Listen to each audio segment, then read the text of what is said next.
Hello दोस्तों, स्वागत है आपके अपने YouTube channel my teaching point पे।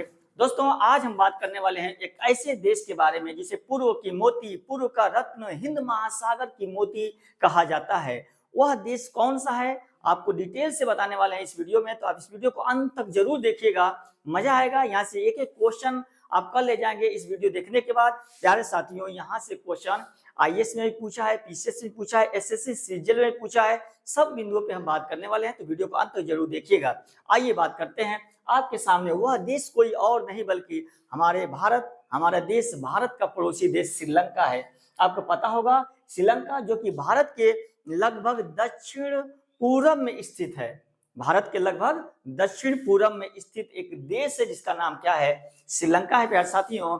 और हम बात करने वाले हैं इसी श्रीलंका के बारे में, जिसको कि ये भारत का पड़ोसी देश है। ठीक है ना। आइए देखते हैं, पहले इस मानचित्र के बारे में देख लें। देखिए, पहले मानचित्र का हम परिचय करा लें आपको। ठीक है, देखिए यहाँ पे ये है आपका श्रीलंका। थोड़ा समझने की कोशिश कीजिएगा। ये श्रीलंका है, ये श्रीलंका।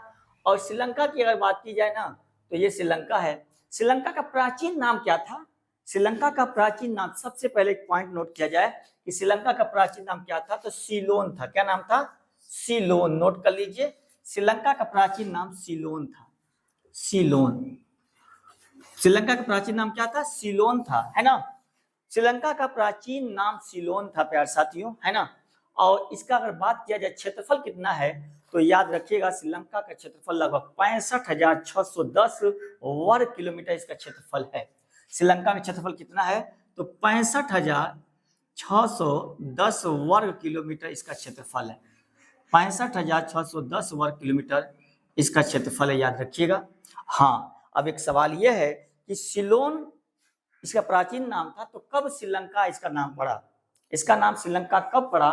तो 1972 ईस्वी में ना, 1972 ईस्वी में इसका नाम क्या हुआ? सीलोन से श्रीलंका हुआ। ठीक है ना। तो ब्रैकेट में लिख लीजिएगा 1972 ईस्वी में, 1972 ईस्वी में नाम परिवर्तन।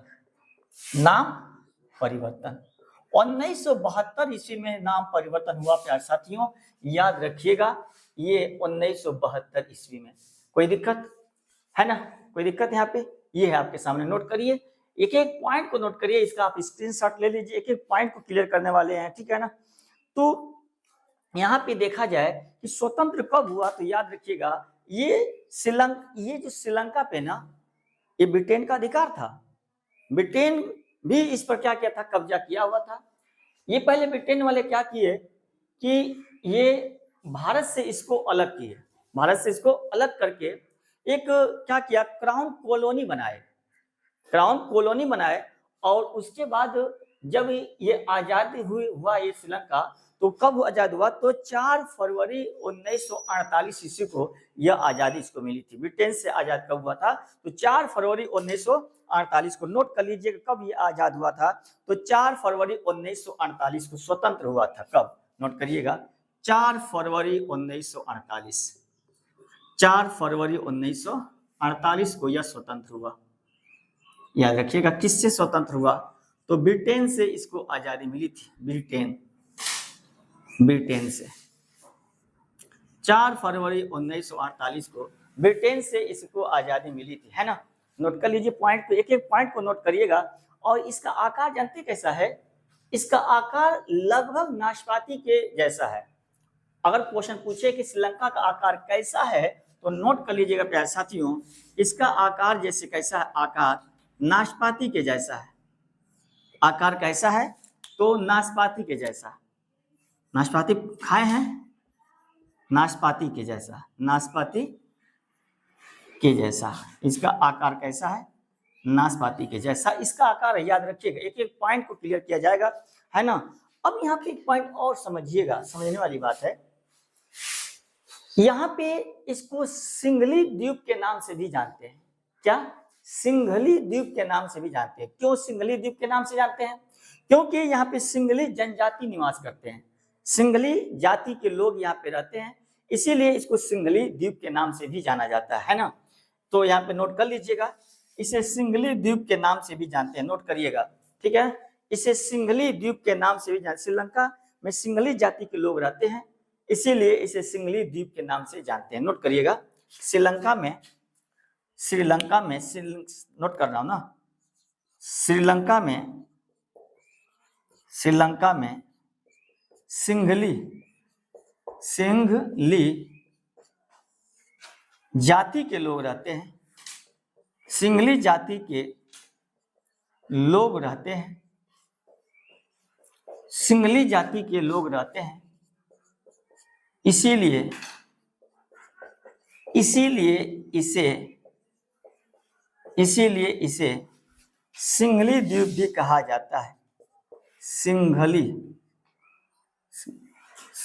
है ना, वो सिंघली क्या है, सिंघली है, ठीक है ना, घली नहीं सिंघली, क्या कहेंगे इसको, इसीलिए इसे सिंघली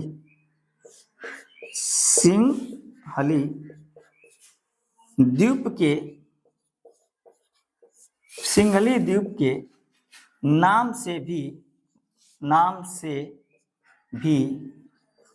जाना जाता है।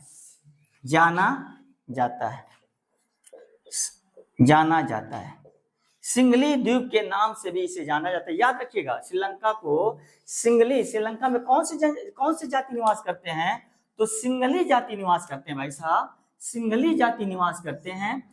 इसीलिए इसे सिंघली द्वीप के नाम से भी जानते हैं। बहुत इंपॉर्टेंट पॉइंट है ये, है ना, नोट करते जाइए, एक एक पॉइंट नोट करिएगा, ठीक है ना, नोट करिए।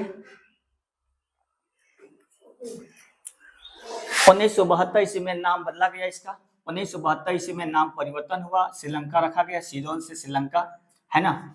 राजधानी की बात की जाए तो इसकी राजधानी क्या है, तो देखिए इसकी व्यावसायिक राजधानी तो अभी भी कोलंबस, क्या है, व्यावसायिक राजधानी क्या है, अभी भी कोलंबो है, कोलंबस नहीं कोलंबो। और इसकी अगर राजधानी की बात की जाए तो राजधानी चेंज हो चुका है, श्री जयवर्धनेपुरम कोट्टम इसकी राजधानी है। और व्यावसायिक राजधानी अभी भी क्या है इसका, ठीक है ना, कोलंबो है। कोई दिक्कत यहाँ पे, तो नोट करिएगा, इसको इरेज कर दें। हाँ, यहाँ पे देखिएगा, नाम से जाना जाता है, नोट करिए, इसको इरेज कर दिया जाए। हाँ ठीक है। तो प्राचीन नाम क्या है, सिलोन, प्राचीन नाम क्या था इसका, सिलोन। 1972 में नाम परिवर्तन हुआ, क्या बना 1972 में नाम परिवर्तन करके, श्रीलंका। क्षेत्रफल कितना है, 65,610 वर्ग किलोमीटर श्रीलंका क्षेत्रफल है। स्वतंत्र कब हुआ, 4 फरवरी 1948 ईस्वी को ब्रिटेन से इसको क्या मिला, आजादी मिली। आकार कैसा है, तो नाशपाती के जैसा है। और श्रीलंका में सिंघली जाति के लोग रहते हैं, इसीलिए सिंघली द्वीप के नाम से भी जाना जाता है। कोई दिक्कत यहाँ पे, आगे बढ़े, चलिए रेस करते हैं इसको। अब श्रीलंका की राजधानी की बात कर लीजिए, तो राजधानी क्या है बाबू, नोट हो गया बाबू ना, राजधानी क्या है इसका, राजधानी श्रीलंका की राजधानी तो श्री जयवर्धनेपुरम कोट्टम। तो राजधानी नोट करिएगा, राजधानी श्रीलंका की राजधानी नोट करिए बाबू, श्री जयवर्धनेपुरम कोट्टम, श्री जयवर्धनेपुरम कोट्टम,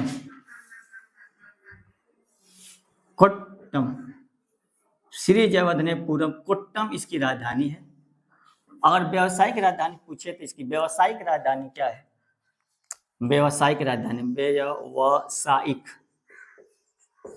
इसकी व्यावसायिक राजधानी तो कोलंबो है। क्या नाम है इसका व्यावसायिक राजधानी, कोलंबो। और क्वेश्चन पूछे व्यावसायिक राजधानी श्रीलंका की क्या, तो क्या बताइएगा, कोलंबो बताइएगा, है ना, कोलंबो बताइएगा। अंग्रेज इस पे 1796 ईस्वी में इस पे अंग्रेज हावी हुए थे, यानी अंग्रेज जो है इस पे कब हावी हुए थे, 1796 ईस्वी में इसको अपने कब्जे में लिए थे अंग्रेज। और 1802 ईस्वी में इसको 1802 ईस्वी में क्या किए, इसको भारत से अलग कर एक क्राउन कॉलोनी के रूप में स्थापित किए। बात समझ में आया? क्राउन कॉलोनी के रूप में स्थापित किए, याद रखिएगा। यानी कहीं ना कहीं श्रीलंका भारत का हिस्सा हुआ करता था। 1802 ईस्वी में अंग्रेजों ने इसको भारत से क्या कर दिया? अलग कर दिया। बात समझ में आया? तो इस पॉइंट को नोट करिएगा, इस पॉइंट को नोट करिएगा। अंग्रेजों ने शासन स्थापित किया कब? तो नोट करिए इस तरह, अंग्रेजों ने शासन स्थापित किया, अंग्रेजों ने शासन स्थापित किया, अंग्रेजों ने शासन स्थापित किया, अंग्रेजों ने शासन स्थापित किया। कब किया था? तो याद रखिएगा 1796 ईस्वी में। अगर क्वेश्चन पूछे श्रीलंका पे अंग्रेजों ने शासन कब स्थापित किया था, तो क्या बताइएगा? 1796 ईस्वी में स्थापित किया था। पॉइंट को याद रखिएगा, ठीक है ना। और अंग्रेजों ने इसे भारत से 1802 ईस्वी में क्या किया? पृथक कर दिया। तो इसको भी पॉइंट नोट करिएगा, ठीक है ना। अंग्रेजों ने श्रीलंका को 1802 ईस्वी में भारत से पृथक करके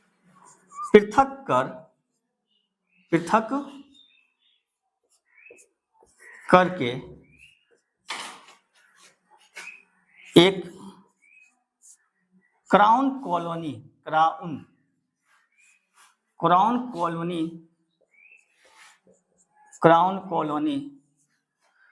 कॉलोनी बना दिया। क्या बना दिया? क्राउन कॉलोनी बना दिया। साथ में आप लोग भी नोट करिएगा, ठीक है ना। तो गौर करिएगा, यहां तक अंग्रेजों ने श्रीलंका को, ध्यान से देखिए,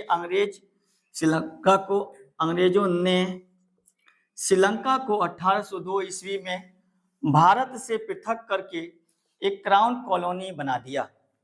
याद रखिएगा, क्राउन कॉलोनी बना दिया, ठीक है ना, क्राउन कॉलोनी बना दिया। और ये 4 फरवरी 1900 कब आजाद हुआ? ये 4 फरवरी 1948 ईस्वी को इसको आजादी मिली, है ना। पॉइंट नोट करिए, यहाँ तक इसको पॉइंट नोट करिएगा। एक पॉइंट और देखा जाए तो हो गया, नोट हो गया तो आगे बढ़ा जाए। राजधानी क्या भाई साहब? राजधानी श्रीलंका की श्री जयवर्धनेपुरम कुट्टम, व्यवसायिक राजधानी कोलंबो। अंग्रेजों ने शासन कब स्थापित किया? 1796 ईस्वी में स्थापित किया। अंग्रेजों ने श्रीलंका को 1802 ईस्वी में भारत से पृथक करके क्या बना दिया? क्राउन कॉलोनी बना दिया। याद रखिएगा, क्राउन कॉलोनी बना दिया, है ना। इरेज कर दें इसको। चलिए, उसके बाद अगर बात किया जाए तो यहाँ पे एक पॉइंट और जानिए, थोड़ा सा इरेज कर दें इसको। आप लोग स्क्रीनशॉट ले लीजिए, एक एक पॉइंट आप लोग याद करिए। अभी मैं क्वेश्चन कराऊंगा, क्लास के तुरंत बाद क्वेश्चन होगा। पिछले क्लास में हम बात किए थे मालदीव के बारे में। अगर आप लोग मालदीव का क्लास नहीं देखे हैं तो आप देख लीजिए। मालदीव के बारे में डिटेल से हमने जानकारी दे रखा है, प्लेलिस्ट में पड़ा हुआ है, वीडियो देख लीजिए, ठीक है ना। तो आज की क्लास में श्रीलंका पे चर्चा हो रहा है, ठीक है ना। आइए देखिए, थोड़ा सा थोड़ा समझने की कोशिश करिएगा। यहाँ पे इसको हम थोड़ा सा इरेज कर दें ताकि आप समझ जाएं। देखिए, यहाँ पे अगर बात की जाए, यहाँ पे ये देखिए, मत मिटा दूं, यहाँ पे थोड़ा सा देखिए, दिख रहा होगा। देखिए, ये भारत, मान लीजिए ये भारत है, यहाँ तक ये भारत है। और भारत का राज्य यहाँ पे कौन सा है? यहाँ पे तो भारत का राज्य यहाँ पे कौन सा राज्य है? तमिलनाडु। भारत का राज्य यहाँ तमिलनाडु है। भाई साहब, भारत के राज्य तमिलनाडु के तट पर यहाँ पे एक द्वीप है। इस द्वीप का नाम जानते क्या है? धनुषकोडी। क्या नाम है? धनुषकोडी। और इस धनुषकोडी से श्रीलंका में एक द्वीप यहाँ पे है, इस द्वीप का नाम है तलाई मन्नार। क्या नाम? इस द्वीप का नाम क्या है? तलाई मन्नार। इस द्वीप का नाम है तलाई मन्नार। तो भाई साहब, तलाई मन्नार श्रीलंका पे है, श्रीलंका का द्वीप है, और धनुषकोडी भारत का द्वीप है। इस तलाई मन्नार और धनुषकोडी से एक सेतु गया है। इस सेतु का नाम जानते क्या है? इस सेतु का नाम क्या है? राम सेतु। इस सेतु का नाम क्या है? राम सेतु। इस सेतु का नाम क्या है? राम सेतु। तो राम सेतु है ये, राम सेतु। इसी राम सेतु को ना आदम का पुल भी कहा जाता है। इसको क्या कहा जाता है? आदम का पुल। इसी को आदम का पुल कहते हैं। नोट कर लीजिएगा आप लोग, राम सेतु को क्या कहते हैं? आदम का पुल। इसी को एडम्स ब्रिज कहा जाता है, एडम्स ब्रिज। तो राम सेतु का ये दो और नाम है। राम सेतु का दो और नाम है, आदम का पुल, एडम्स ब्रिज के नाम से भी जानते हैं, याद रखिएगा। तो नोट कर लीजिए। तो ये रहा आपका। अब सवाल ये है कि राम सेतु किन दो देशों को जोड़ता है? तो क्या कहिएगा? भारत और श्रीलंका को जोड़ता है। इस पॉइंट को नोट करिए यहाँ पे, इस पॉइंट को नोट करिए यहाँ पे।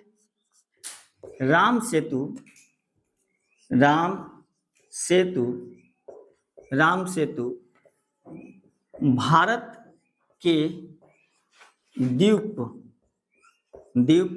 धनुषकोडी, राम सेतु भारत के द्वीप धनुषकोडी और श्रीलंका के द्वीप श्रीलंका के द्वीप तलाई मन्नार, श्रीलंका के द्वीप तलाई मन्नार को जोड़ता है, को जोड़ता है। याद रखिएगा, श्रीलंका के द्वीप तलाई मन्नार को जोड़ता है ना। तो राम सेतु आपने देखा, ये है राम सेतु। जानते हैं इसकी लंबाई कितनी है? तो इस राम सेतु की लंबाई अगर देखा जाए यहाँ से यहाँ तक कितने किलोमीटर है? याद है? लगभग कितने किलोमीटर है? तो लगभग 35 किलोमीटर ये है लंबाई, ठीक है ना। तो यहाँ पे नोट करिएगा राम सेतु की लंबाई कितनी है। तो राम सेतु की लंबाई, राम सेतु की लंबाई लगभग 35 किलोमीटर है। राम सेतु की लंबाई लगभग 35 किलोमीटर है ना। क्लियर हुआ? नोट करते जाइएगा, राम सेतु की लंबाई लगभग 35 किलोमीटर है भाई साहब, है ना। अब यहाँ पे देखा जाए कि जी राम सेतु की लंबाई लगभग 35 किलोमीटर है। अब यहाँ पे देखिएगा, इसे रेज कर दिया जाए, नोट कर लिए होंगे आप। तो राम सेतु भारत के द्वीप धनुषकोडी और श्रीलंका के द्वीप तलाई मन्नार को जोड़ता है। राम सेतु की लंबाई लगभग 35 किलोमीटर है। रेज कर दिया जाए, नोट हो गया बाबू? चलिए, बहुत अच्छा। अब यहाँ पे आगे के पॉइंट, आगे जो पॉइंट है इसको देखिए। अगला पॉइंट है कि श्रीलंका को जानते हैं, किस नाम से जानते हैं? पता आपको है, श्रीलंका को पूर्व का मोती कहा जाता है। हिंद महासागर के भी मोती कहते हैं। अब यहाँ पे गौर करिएगा, यहाँ दो क्वेश्चन आता है कि हिंद महासागर का मोती श्रीलंका को भी कहते हैं और हिंद महासागर का मोती मालदीव को भी कहा जाता है। मजे की बात है कि दोनों को कहा जाता है। अगर एग्जाम में आ गया तो किसको लेंगे? अगर मालदीव भी श्रीलंका आ जाए एग्जाम में ऑप्शन में और श्रीलंका भी आ जाए तो आप किसको लीजिएगा? तो आप श्रीलंका को लीजिएगा। किसको लेंगे? श्रीलंका को लीजिएगा। हालांकि श्रीलंका और मालदीव दोनों को क्या है? हिंद महासागर की मोती कहा जाता है, याद रखिएगा, ठीक है ना। तो लिखिएगा श्रीलंका को पूर्व का रत्न, क्या लिखेंगे? इसे पूर्व का रत्न, पूर्व का रत्न है ना। हिंद महासागर की मोती, हिंद महासागर की मोती, पूर्व का रत्न हिंद महासागर की मोती, ठीक ना। रत्नों का द्वीप, इसे पूर्व का रत्न हिंद महासागर की मोती, रत्नों का द्वीप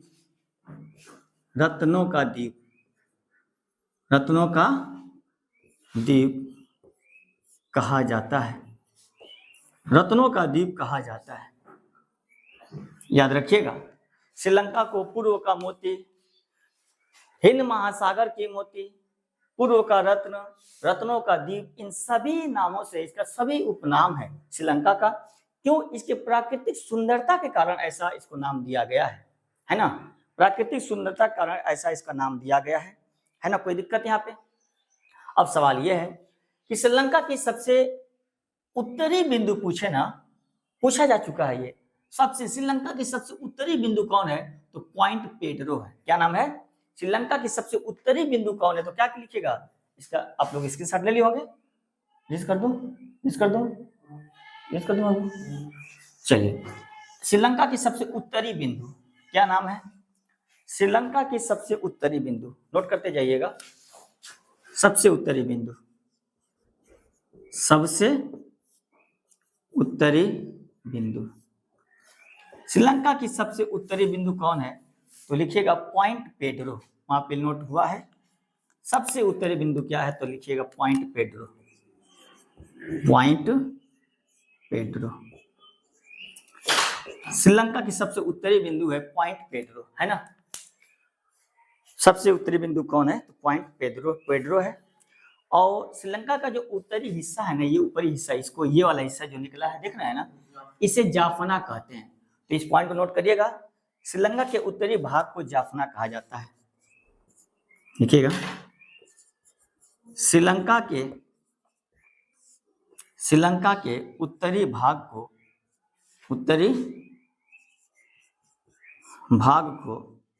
जाफना कहा जाता है। उत्तरी भाग को जाफना कहा जाता है। श्रीलंका के उत्तरी भाग को जाफना कहा जाता है, याद रखिएगा, है ना। और जाफना के नीचे का जो भाग है ना, जो जाफना और श्रीलंका के मुख्य भाग को जो जोड़ता है ना, यहाँ पे एक दर्रा है, एलिफेंटा पास, एक दर्रा का नाम है जिसका नाम है एलिफेंटा पास, जो श्रीलंका के उत्तरी हिस्सा जाफना और दक्षिणी हिस्सा मुख्य भूभाग को क्या करता है? जोड़ता है। यानी दक्षिणी हिस्सा और उत्तरी हिस्से को जोड़ने वाली जो ये क्या नाम है, दर्रा है, पास है, उसका नाम क्या है? एलिफेंटा पास, ठीक है ना। नहीं, नेचुरल बॉडीज यहाँ पे है, पर्वत वगैरह, ठीक है ना, उच्च भूमि है, बात समझ में आया। तो यहाँ पे नोट करिएगा, है ना, कि एलिफेंटा पास, एलिफेंटा, इसको मैं इरेज कर दूं ताकि सही से आपको दिखे, है ना, ठीक है ना। तो नोट करिएगा, इस तरह लिखिएगा, ठीक है। एलिफेंटा पास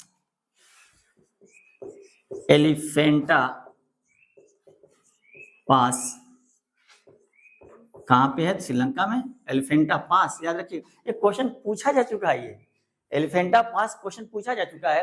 एक एलिफेंटा की गुफा है भारत में, एलिफेंटा द्वीप भी है भारत में, और एलिफेंटा पास पूछेगा तो क्या कहिएगा? श्रीलंका में, है ना।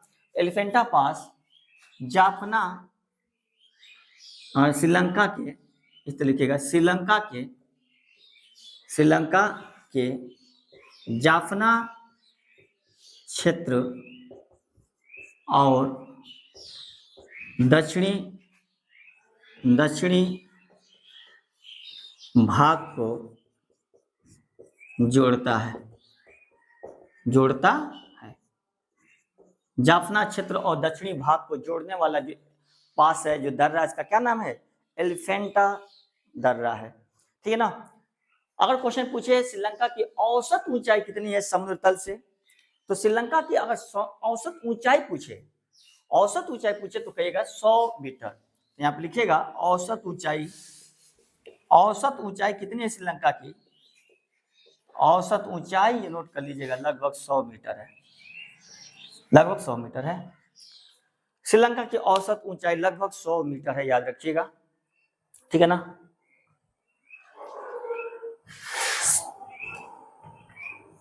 याद रखिएगा, इसका जो राष्ट्रीय खेल क्या है श्रीलंका का, और कभी राष्ट्रीय खेल पूछे तो क्या कहिएगा? वॉलीबॉल इसका राष्ट्रीय खेल है। श्रीलंका का राष्ट्रीय खेल क्या है?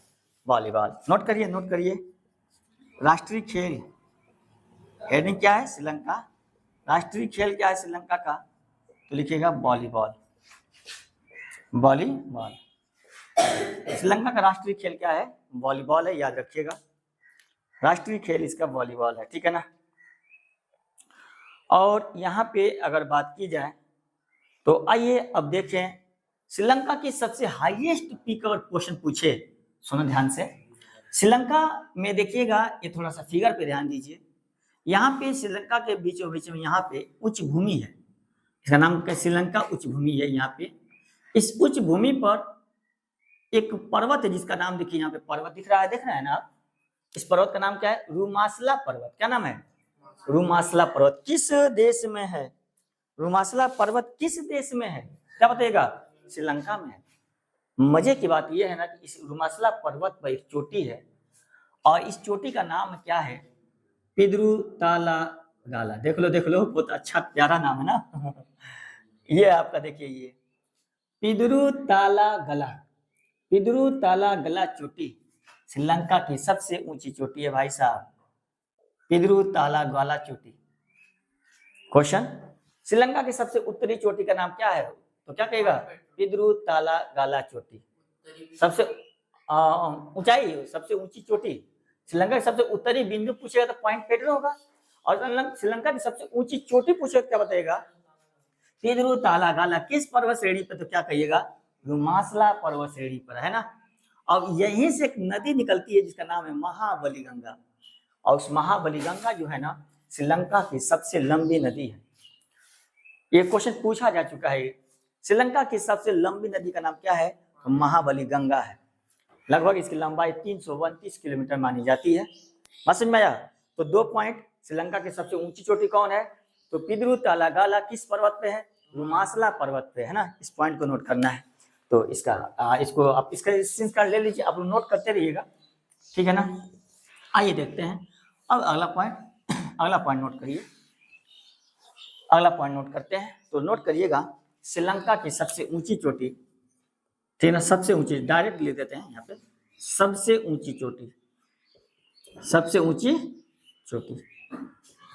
तो श्रीलंका की सबसे ऊंची चोटी क्या लिखेंगे आप? तो क्या लिखेंगे? पिद्रू ताला गाला, पी दू रू ता ला गला, पिद्रू ताला गला चोटी। बहुत अच्छा नाम है। और ये किस पर्वत पे है? तो लिखिएगा ना, यह किस पर्वत पे है? तो यह क्या रुमासला पर्वत पर है, रुमासला पर्वत पर है, रुमासला पर्वत पर स्थित है। तो श्रीलंका की सबसे ऊंची चोटी पिद्रू ताला गाला है जो रुमासला पर्वत पर स्थित है ना। सॉरी, ऊंचाई कितनी है इसकी? पिद्रू ताला गाला की ऊंचाई पूछे कितनी बताइएगा? 2524 मीटर। पिद्रू ताला गाला की ऊंचाई पूछे तो 2524 मीटर बताइएगा, 2524 मीटर बताइएगा। और एक और पर्वत चोटी यहाँ पे देखिए, पिद्रू ताला गाला के नीचे टोटा पोला चोटी।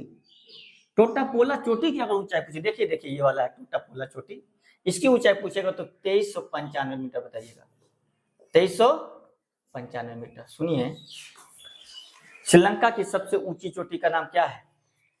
पिद्रू ताला गाला। किस पर्वत श्रेणी पे है? रुमासला पर्वत श्रेणी पर है।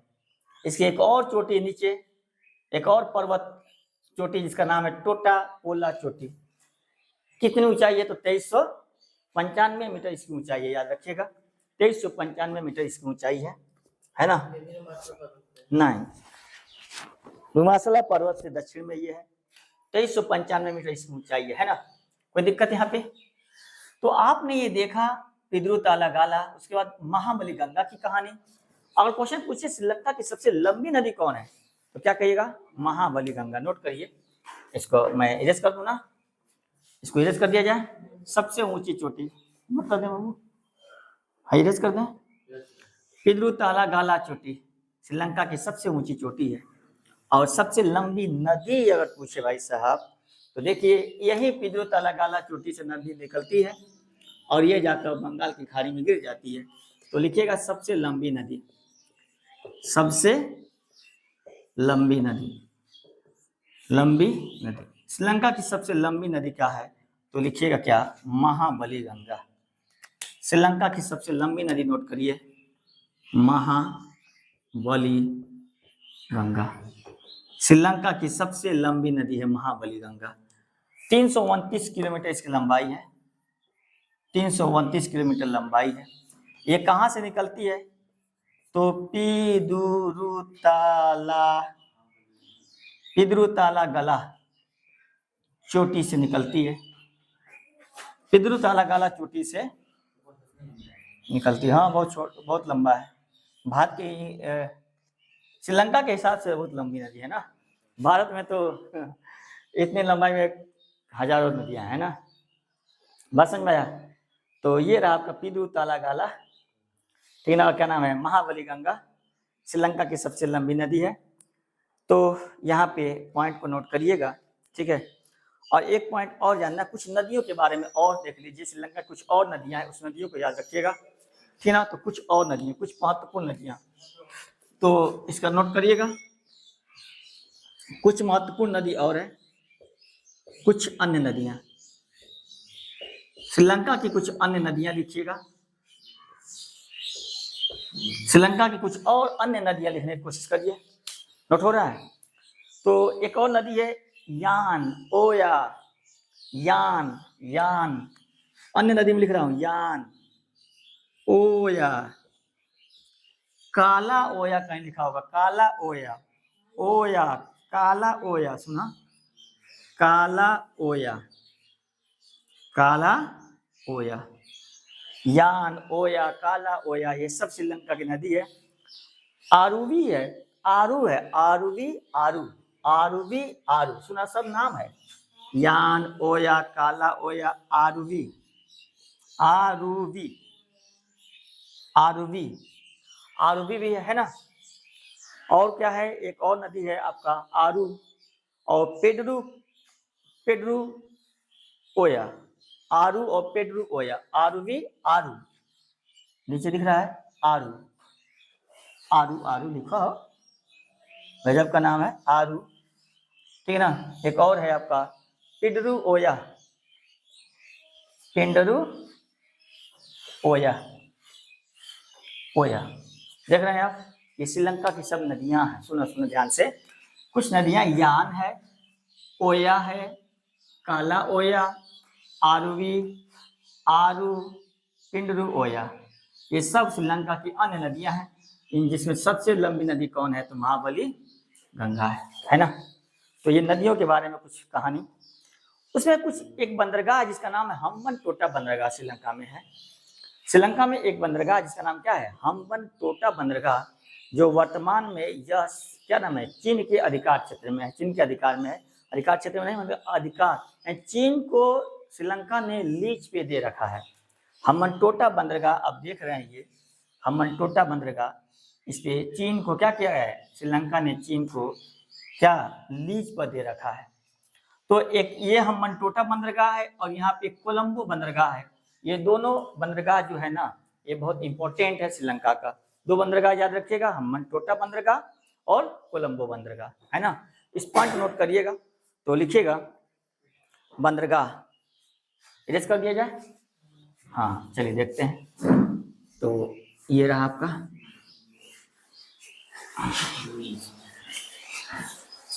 तो नोट करिएगा। दो बंदरगाह नोट कर लीजिए, बंदरगाह, दो बंदरगाह नोट कर लीजिएगा। एक का नाम है हम्बनटोटा,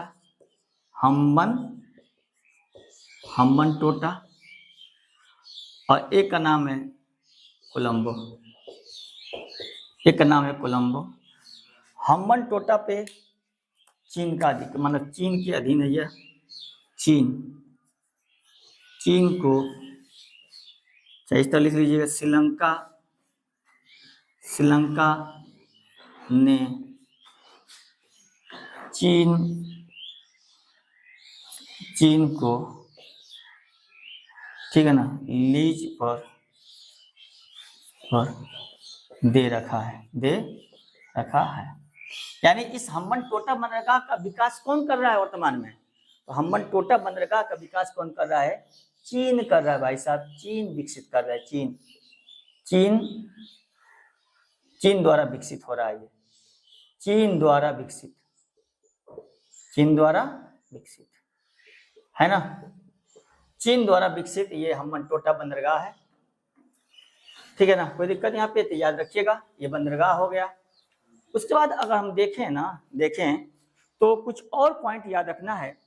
श्रीलंका जो है ना मुख्य रूप से चाय का निर्यात करता है, और चाय के उत्पादन में चीन और भारत के बाद ये तीसरे नंबर पे है, ठीक है ना। चाय का यानी इसका अधिकांशतः आर्थिक व्यवस्था टिकी है किस पे, चीन पर, क्या नाम है, चाय पर टिकी है, ये चाय का निर्यात करता है, ठीक है ना। और पर्यटक स्थल यानी पर्यटन पर टिकी हुई है, ठीक है ना।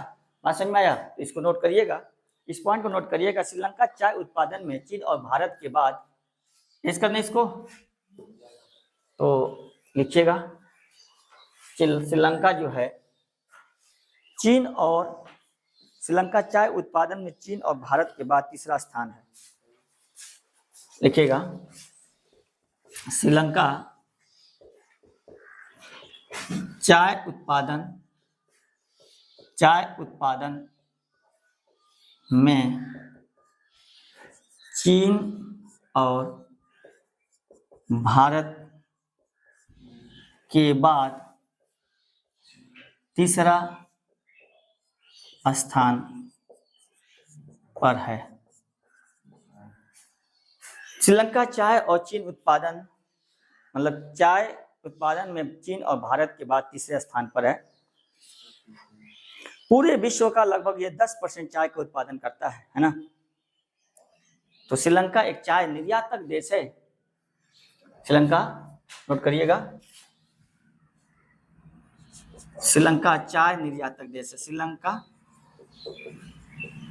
एक चाय निर्यातक देश है, एक चाय निर्यातक देश है। श्रीलंका एक चाय निर्यातक देश है।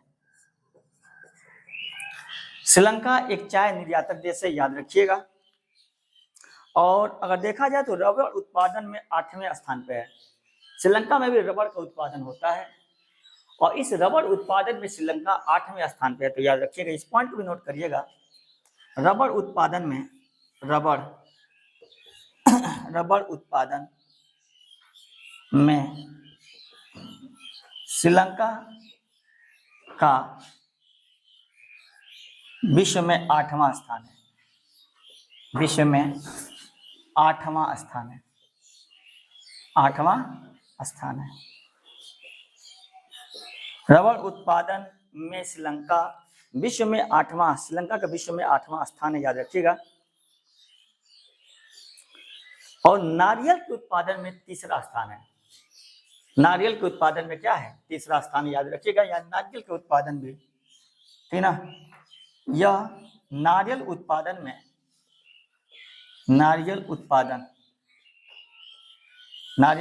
में विश्व में तीसरा स्थान रखता है, विश्व में तीसरा स्थान रखता है, विश्व में तीसरा स्थान रखता है, याद रखिएगा, तीसरा स्थान रखता है। नारियल उत्पादन में विश्व में तीसरा स्थान रखता है, ये क्या नाम है, श्रीलंका। और यहाँ पे एक बहुमूल्य पत्थर पाया जाता है, ये बहुत ही, यहाँ पे एक बहुमूल्य पत्थर पाया जाता है ना, बहुमूल्य पत्थर। और बहुमूल्य पत्थर होने के कारण इसे रत्नद्वीप कहते हैं। श्रीलंका में एक बहुमूल्य पत्थर है, उस बहुमूल्य पत्थर होने के कारण इसे रत्नद्वीप कहा जाता है। तो इसको नोट कर लीजिए, पहले तो इरेज कर दिया जाए। हो गया नोट। यहाँ पे इस्लाम धर्म के लोग पाए जाते हैं। इस्लाम धर्म के लोगों को मूर कहा जाता है, मूर। इस्लाम धर्म के लोगों को क्या कहा जाता है, मूर कहा जाता है। इसको नोट कर दीजिए, पहले इरेज कर दिया जाए। पीछे हो जा रहे हो क्या, हो गया, नोट कर लेना, उससे इरेज कर देना। चला, इरेज हो गया यहाँ पे। अब आगे, तो यहाँ पे एक बहुमूल्य पत्थर पाया जाता है, इसी कारण उसे क्या कहते हैं, बहुमूल्य पत्थर, जिसे रत्नद्वीप कहते हैं। लिखिएगा, यहाँ बहुमूल्य पत्थर होने के कारण रत्नद्वीप कहा जाता है। श्रीलंका में बहुमूल्य पत्थर होने के कारण,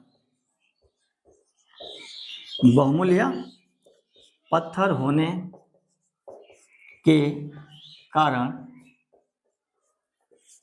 इसे रत्नद्वीप रत्न द्वीप को कहा जाता है, कहा जाता है। मामूली पत्थर होने के कारण इसे रत्नद्वीप कहा जाता है। रत्नद्वीप कहा जाता है ना। यहाँ इस्लाम धर्म के अनुयायी को मूर कहते हैं। यहाँ इस्लाम धर्म के अनुयायी को मूर कहा जाता है। यहाँ इस्लाम धर्म के अनुयायी, इस्लाम धर्म के अनुयायी को मूर कहा जाता है, मूर कहा जाता है। इस्लाम धर्म के अनुयायी को मूर कहा जाता है, याद रखिएगा, मूर याद रखिएगा। मूर क्या है? तो इस्लाम धर्म के अनुयायी को ना श्रीलंका में क्या कहते हैं? मूर कहते हैं, ठीक है ना। 65% जनसंख्या बौद्ध धर्म को मानती है। जो सिंगली बौद्ध धर्म, सिंगली जो भी है बौद्ध धर्म के ही अनुयायी हैं, याद रखिएगा। तो ये पूरा पॉइंट आपके सामने हुआ ये, ठीक है ना। इसका आप लोग स्क्रीनशॉट ले लीजिए, स्क्रीनशॉट ले लीजिए।